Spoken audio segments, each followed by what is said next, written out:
जय हिंद दोस्तों, मेरा नाम है निर्भय कौशिक और आप सभी का मैं अपना इस चैनल जिसका नाम है कोड निर्भय, इसमें मैं आप सभी का बहुत बहुत स्वागत करता हूं।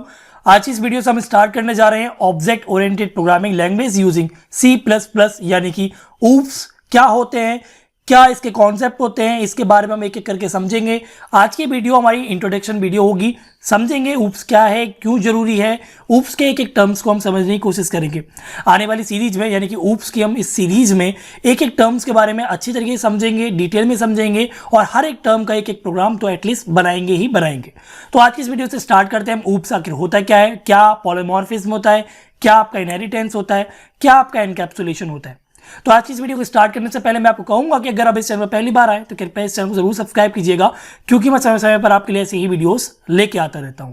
तो दोस्तों बिना ऐसा बर्बादी की अब वीडियो को स्टार्ट करते हैं। सो मेन पॉइंट यही है आपका कि ऑब्जेक्ट ओरिएंटेड प्रोग्रामिंग लैंग्वेज आखिर होती क्या है, यानी कि ऊप्स आखिर आपका होता क्या है। ऊप्स मतलब ऑब्जेक्ट ओरिएंटेड प्रोग्रामिंग लैंग्वेज क्या है।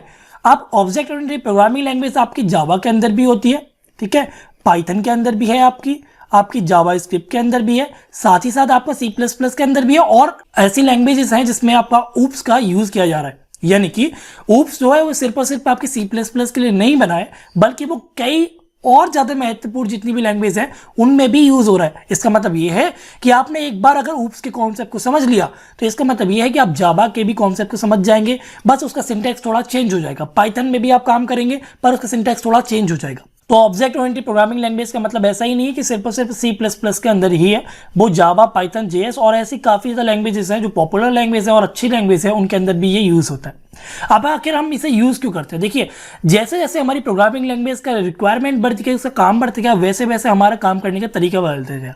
ऊप्स में हमारे पास कुछ ऐसे फीचर्स आते हैं जिनका हम यूज करके अपने प्रोग्राम को काफी इजीली डेवलप कर सकते हैं, एक सॉफ्टवेयर को इजीली बना सकते हैं, रीयूजेबिलिटी हमारी बढ़ जाती है, काम करने का तरीका हमारा बढ़ जाता है, ठीक है, साथ में हमारी रीडेबिलिटी बढ़ जाती है, ठीक है। जैसे कि हमारी पॉलीमॉर्फिज्म है, इनहेरिटेंस है, एनकैप्सुलेशन है, ऑब्जेक्ट्स है, क्लास है, एब्स्ट्रैक्शन है, इन चीजों का हम यूज करते हैं तो क्या बन जाता है, हमारा एक ऊप्स बन जाता है। ये क्या है, आप सभी के ऊप्स के कॉन्सेप्ट्स हैं।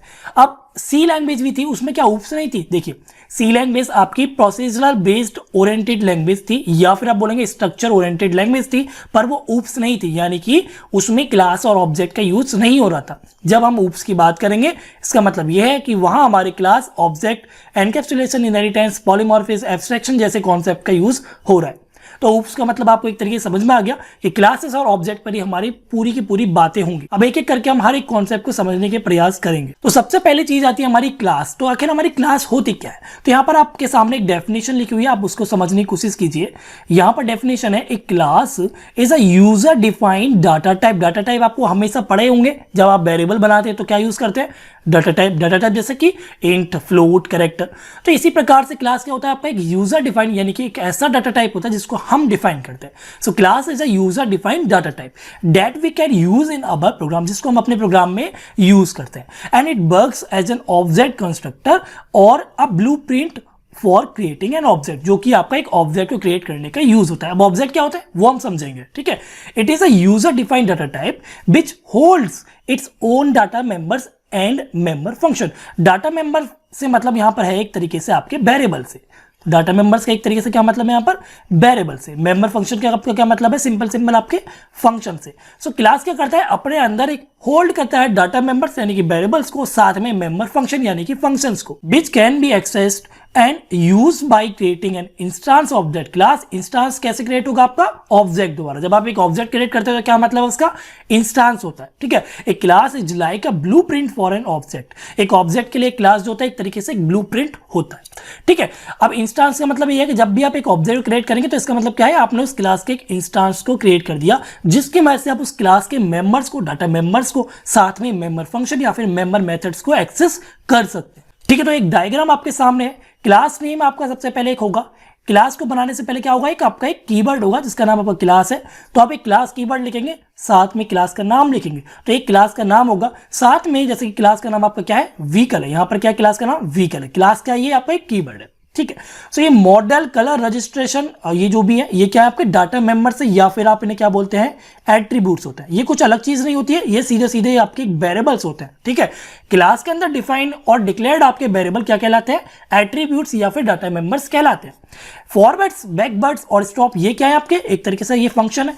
पर क्योंकि ये क्लास के अंदर डिक्लेयर्ड या डिफाइंड है तो हम क्या बोलेंगे इन्हें, मेंबर फंक्शन या फिर member method.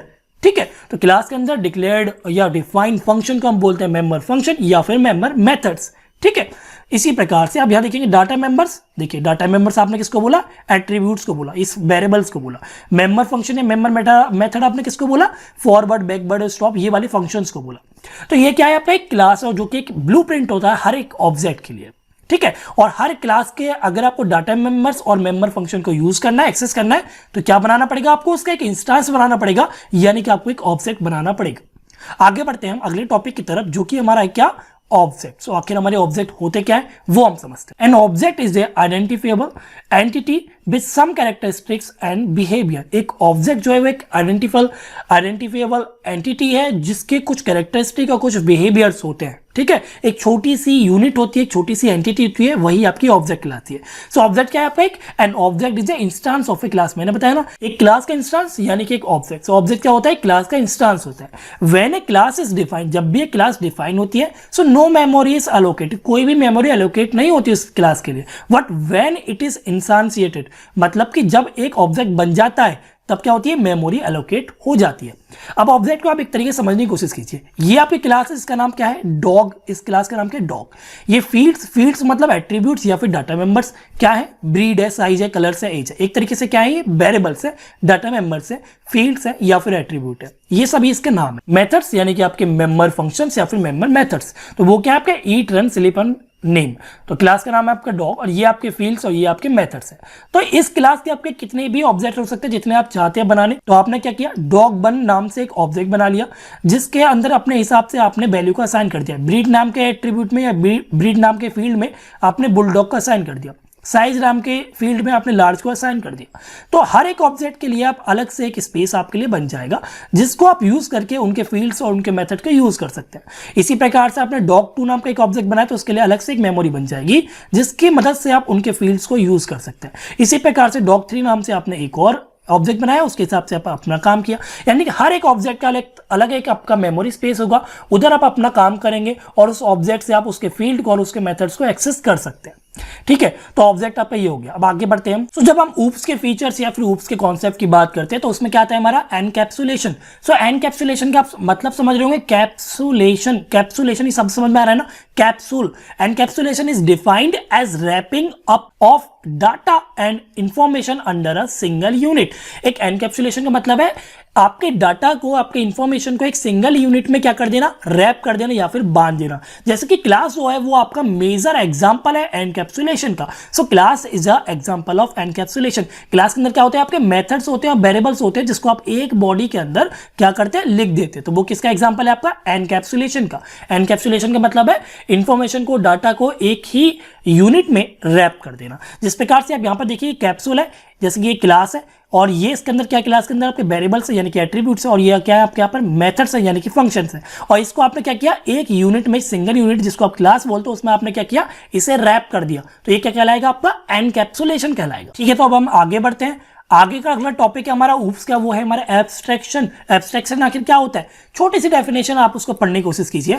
Abstraction means displaying only essential information and hiding the detail. यानी कि ऐसी चीज जिसकी रिक्वायरमेंट है, जिसको देखना चाहता है हमारा यूजर, उसको तो हम दिखाएंगे, बाकी जो डिटेल्ड चीज है उसको हम क्या करेंगे, हाइड करके रखेंगे। वो क्या कहलाता है, हमारा एब्स्ट्रैक्शन कहलाता है। जैसे कि आप यहां पर ध्यान दीजिए एग्जाम्पल पे, ये आपकी एक कार है और ये कार की बहुत सारी फंक्शनलिटी होती है। यूजर को क्या चाहिए, एक सिर्फ कार चाहिए जिसको वो ड्राइव कर सके, पर यूजर के ये नहीं जानना कि वो कार कैसे चल रही है, उसका इंजन कैसे काम कर रहा है, उसके ब्रेक मैकेनिज्म किस प्रकार से काम कर रहे हैं। ठीक है, सो यूजिंग एब्स्ट्रैक्शन यानी कि जितना आपको चाहिए उतना हम आपको दिखाएंगे, और विदाउट एब्स्ट्रैक्शन का मतलब ये है कि फालतू की चीज हम आपको दिखाएंगे। तो एब्स्ट्रैक्शन का मतलब सीधा सीधा सा ये है, जितनी चीज की रिक्वायरमेंट है यूजर को, सिर्फ उतना ही दिखाना है, बाकी को हाइड करके रखना है, उसके डिटेल को हाइड करके रखना है। ये क्या कहलाएगा, आपका एब्स्ट्रैक्शन आपका कहलाएगा।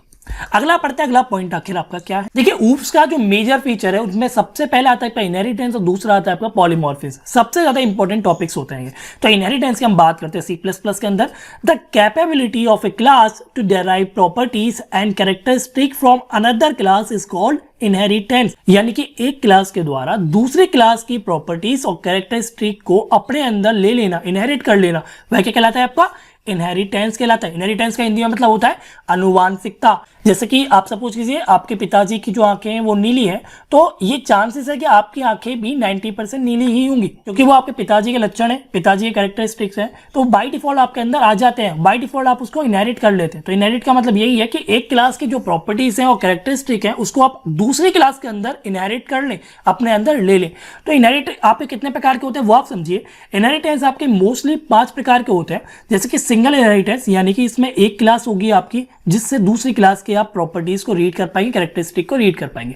पर दूसरे टाइप को समझने से पहले आप इस चीज को समझिए, इस एग्जांपल को समझिए। यहां पर एक नाम लिखा हुआ बेस क्लास। बेस क्लास वो क्लास होती है जिस क्लास से आप प्रॉपर्टीज और कैरेक्टरिस्टिक ले रहे हैं, और डेराइव क्लास वो क्लास होती है जिस क्लास के अंदर आप प्रॉपर्टीज और कैरेक्टरिस्टिक को ले रहे हैं, किससे? बेस क्लास से। सो बेस क्लास का एक तरीके से मतलब आपका है पेरेंट क्लास, ठीक है, और डेराइव क्लास से क्या मतलब एक तरीके से चाइल्ड क्लास या आपका सब क्लास, ठीक है। तो पेरेंट क्लास से आप प्रॉपर्टीज और कैरेक्टरिस्टिक को कहां लेके जाते हैं? डेराइव क्लास पे लेके जाते हैं, ठीक है। इसका मतलब ये है कि आप ये जो डॉग नाम की क्लास है यानी कि डेराइव क्लास है, इसके मदद से आप एनिमल क्लास के ईट फंक्शन और स्लीप फंक्शन को भी यूज कर सकते हैं। तो बेस क्लास के जितने भी प्रॉपर्टीज और कैरेक्टरिस्टिक है उसको आप डेराइव क्लास की मदद से यूज कर सकते हैं। तो इनहेरिटेंस आपका सिंगल होता है, मल्टी लेवल होता है आपका, मल्टीपल होता है आपका, हायरार्किकल होता है आपका, हाइब्रिड होता है, और साथ में एक और होता है आपका मल्टी पाथ इनहेरिटेंस भी होता है। तो आपके 5 से 6 तरीके के इनहेरिटेंस होते हैं जिनके बारे में हम आने वाले समय में समझेंगे, सिंटैक्स समझेंगे, किस प्रकार से इनहेरिटेंस बनाते हैं वो समझेंगे, हर एक का एक एग्जांपल भी समझेंगे। तो इनहेरिटेंस का फिलहाल आपको मतलब समझ में आ गया होगा। आगे बढ़ते हैं हम। सो जो अगला आपका ऊप्स का कॉन्सेप्ट है, ऊप्स का फीचर है, वो क्या है आपका? पॉलीमॉर्फिज्म। पॉलीमॉर्फिज्म क्या होता है? देखिए, the word polymorphism means having many forms, यानी कि बहुत सारी फॉर्म्स का होना पॉलीमॉर्फिज्म कहलाता है। In simple words we can define polymorphism as the ability of a message to be displace in more than one form. यानी कि एक प्रकार से आप समझिए कि अगर आपके पास एक मैसेज है तो आपके पास एबिलिटी है इस पॉलीमॉर्फिज्म की मदद से कि आप उस मैसेज को एक की जगह कई तरीके से दिखा सके, डिस्प्ले कर सके। एक एग्जांपल आप समझिए और बेटर समझने के लिए, a person at the same time can have different characteristic. एक इंसान के एक समय पर कई सारे कैरेक्टरिस्टिक्स हो सकते हैं। Like a man at the same time is a father, जैसे कि एक इंसान जो होता है उसी समय पर वो पिता भी होता है, उसी समय पर वो हस्बैंड यानी कि पति भी होता है, एन एम्प्लॉय यानी कि एक कर्मचारी हो सकता है। So the same person posses different behaviour in different situation, this is called polymorphism, ठीक है। तो एक इंसान के एक समय पर कई सारे कैरेक्टरिस्टिक्स का होना, यही एग्जांपल है आपका पॉलीमॉर्फिज्म का। पॉलीमॉर्फिज्म के आपके कई प्रकार होते हैं, जिनमें से आपके 2 प्रकार होते हैं। क्या? पॉलीमॉर्फिज्म के 2 प्रकार है, एक है कंपाइल टाइम पॉलीमॉर्फिज्म और दूसरा आपका run time polymorphism. Compile time में भी आपके 2 प्रकार आते हैं, एक आपका फंक्शन ओवरलोडिंग, दूसरा होता है आपका ऑपरेटर ओवरलोडिंग, और रन टाइम में आपका एक होता है प्रकार फंक्शन ओवरराइडिंग। तो इनके बारे में हम समझेंगे आने वाले समय में जब हम पॉलीमॉर्फिज्म की बात करेंगे। एक एग्जांपल आप समझिए नीचे पॉलीमॉर्फिज्म का।